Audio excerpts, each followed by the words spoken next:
हाय। इस वीडियो में सभी एक दिवसीय परीक्षाओं के लिए महत्वपूर्ण सामान्य अध्ययन विषय के टॉप 60 प्रश्न शामिल किए गए हैं जो कि वन लाइनर के रूप में आपके सामने प्रस्तुत किए जाएंगे। इस वीडियो में आपको भारतीय इतिहास तथा संस्कृति, भारतीय राज्य व्यवस्था एवं संविधान, भारत एवं विश्व का भूगोल, पर्यावरण और आपदा प्रबंधन जैसे टॉपिकों से प्रश्न के उत्तर देखने को मिलेंगे। तो देर न करते हुए आइए शुरुआत करते हैं पहले प्रश्न से। पहला प्रश्न है, भीमबेटका की गुफाएं कहाँ पर स्थित हैं? आंसर है इसका अब्दुल्लागंज, रायसेन, जो कि मध्य प्रदेश में आता है। दूसरा प्रश्न है, भारत का सबसे बड़ा हड़प्पन पुरास्थल कौन सा है? इसका सही उत्तर है राखीगढ़ी। तीसरा प्रश्न है, गौतम बुद्ध की पत्नी किस वंश से संबंधित थी? इसका उत्तर है कोलिया वंश से। अगला प्रश्न है, वेशनगर अभिलेख का हेलियोडोरस का निवासी था? इसका उत्तर है तक्षशिला का।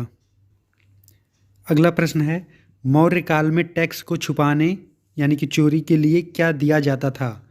इसका उत्तर है मृत्युदंड दिया जाता था। अगला प्रश्न है, महाबलीपुरम के साथ रथ मंदिरों का निर्माण करवाया गया था? किसने करवाया था? नरसिंह वर्मन प्रथम ने करवाया था। अगला प्रश्न है, हिरण्यगर्भ धार्मिक कार्य किस राष्ट्रकूट शासक ने कराया था? इसका उत्तर है दंतदुर्ग ने। अगला प्रश्न है, अपनी शक्ति को समेकित करने के लिए बलबन ने धारण की थी? इसका उत्तर है जिल्ले इलाही की उपाधि। अगला प्रश्न है, काबुल, लाहौर, सरहिंद तथा कालानौर में वह स्थान जहां पर अकबर को हुमायूं की मृत्यु की सूचना मिलने पर राजगद्दी पर बैठाया गया था? इसका उत्तर है कालानौर। अगला प्रश्न है, महाराजा जयसिंह द्वितीय ने वेधशालाएं बनवाई थीं। कहाँ कहाँ पर बनवाई थी? दिल्ली में बनवाई थी, जयपुर में बनवाई थी, उज्जैन और वाराणसी में।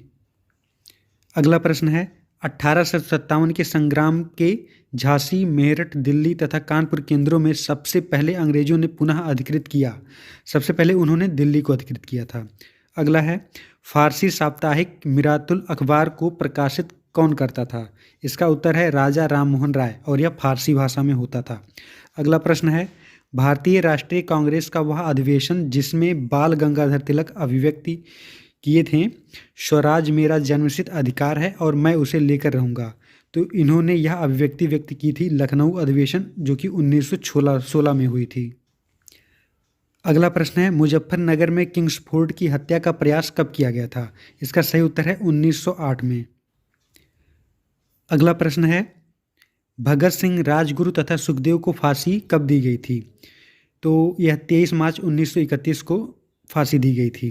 अगला प्रश्न है, मैडम कामा ने 1907 में प्रथम तिरंगा ध्वज कहाँ फहराया था? तो ये स्टुटगार्ट, जर्मनी में जो कि पड़ता है, वहाँ पर फहराया गया था। अगला है, भारत की प्राचीन कला परंपराओं को पुनर्जीवित करने के लिए एक Indian society of oriental art की स्थापना की थी। तो ओरिएंटल आर्ट की स्थापना अवनींद्र नाथ टैगोर जी ने की थी। अगला प्रश्न है, दक्षिण अफ्रीका में रहने की अवधि में महात्मा गांधी ने जिस पत्रिका का प्रकाशन किया उसका क्या नाम था? उसका नाम था इंडियन ओपिनियन। अगला प्रश्न है, गांधीयन इनोवेशन यानी कि गांधी जी का नवाचार का क्या तात्पर्य है? इसका तात्पर्य है कम निवेश से अधिक उत्पादन अधिक लोगों के लिए। कम निवेश से अधिक उत्पादन अधिक लोगों के लिए।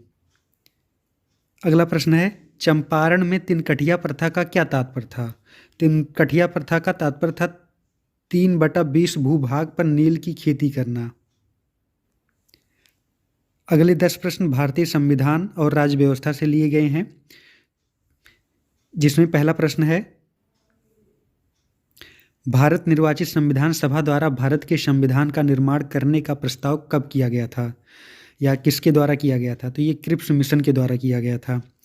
भारत की संविधान निर्मात्री सभा या संविधान सभा के अध्यक्ष कौन थे? इसके अध्यक्ष डॉक्टर राजेंद्र प्रसाद थे। अगर प्रारूप समिति के अध्यक्ष पूछता है तो इसका आंसर होता है डॉक्टर भीमराव अंबेडकर। अगला प्रश्न है, अपनी राष्ट्रवादी प्रतिक्रिया में भारतीय संविधान के निर्माताओं ने अल्पसंख्यकों के हितों तथा भावनाओं के महत्व को कम करके आंका है। यह कथन किसने कहे थे? इसका सही उत्तर है आइवर जेनिंग्स का। अगला प्रश्न है, नागरिकता से संबंधित प्रावधान संविधान के जिस भाग में है वह भाग कौन सा है? तो यह भाग 2 है। भाग 2 में आर्टिकल 5 से लेकर के 11 तक नागरिकता से संबंधित प्रावधान किए गए हैं। अगला प्रश्न है, यदि भारतीय संघ में एक नए राज्य का सृजन किया जाना है तो संशोधन करना आवश्यक होगा। इसके लिए प्रथम सूची को संशोधित करना पड़ेगा। अगला प्रश्न है, भारतीय संविधान में सम्मिलित नीति निर्देशक तत्वों की प्रेरणा हमें कहाँ से प्राप्त हुई है? तो यह हमें आयरलैंड के संविधान से प्राप्त हुई थी। अगला प्रश्न है, राष्ट्रपति पर महाभियोग चलाया जा सकता है। राष्ट्रपति पर महाभियोग अनुच्छेद 61 के द्वारा चलाया जा सकता है। अगला प्रश्न है, राष्ट्रपति संसद के दोनों सदनों द्वारा पारित किसी बिल पर अपनी स्वीकृति रोक सकते हैं। किस आर्टिकल का प्रयोग करके? तो आर्टिकल 111 का प्रयोग करके स्वीकृति रोक सकते हैं। अगला प्रश्न है, लोकसभा एवं राज्य विधानसभा में आंग्ल भारतीय समुदाय से सदस्य मनोनीत करने की शक्ति किस संविधान संशोधन द्वारा समाप्त कर दी गई है? 104वां संविधान संशोधन द्वारा। राजनीतिक शब्दावली में शून्यकाल का क्या अर्थ होता है? शून्यकाल में प्रश्न उत्तर पूछे जाते हैं, जिसलिए इसे प्रश्नोत्तर सत्र भी कहते हैं।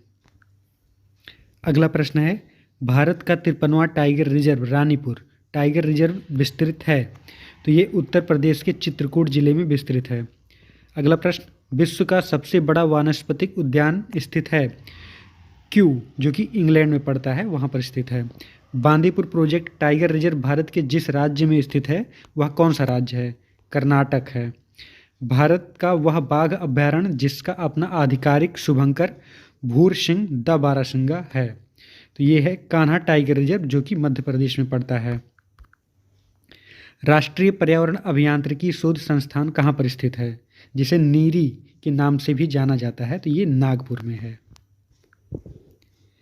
आर्द्र भूमियों की रामसर सूची में शामिल भारतीय स्थलों की कुल संख्या कितनी है? अभी तक इसकी संख्या 75 है। जूलॉजिकल सर्वे ऑफ इंडिया की स्थापना की गई थी 1916 में।